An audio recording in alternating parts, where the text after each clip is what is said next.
মানুষের খাদ্যের জন্য যে তরকারির প্রয়োজন হয় তার মধ্যে বেগুন হচ্ছে অন্যতম। বেগুন এমন একটি গাছ সবজি যে সে মানুষের খাওয়ার জন্য একটু উপযোজনীয়। সেটাও মানুষে ভাজি করে, ভর্তা করে বা রান্না করেও বিভিন্নভাবে খেতে পারে। এই বেগুন অনেক সময় বাজারে এক এক রকমের দামের হয়ে থাকে। তার জন্য আপনারা চাইলে এভাবে আমার মতো করে পারিবারিকভাবে বেগুনের চাষ করতে পারেন।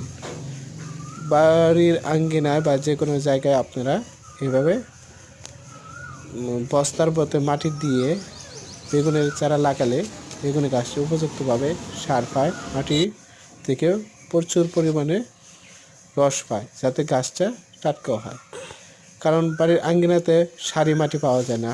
বস্তা দিলে বস্তার মধ্যে মাটি ভরে গাছটা লাগালে সেটা পর্যাপ্ত পরিমাণে বেগুন ধরে।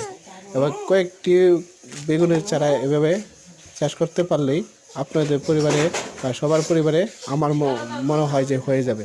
কারণ একটি পরিবারে 4 থেকে 5 জন লোক থাকে, এর উপরে থাকে না।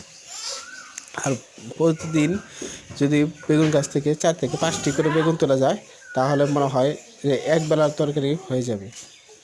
তার জন্য এভাবে আপনারা ইচ্ছা করলে বেগুনের চাষ করতে পারেন। এটা একটা উপযুক্ত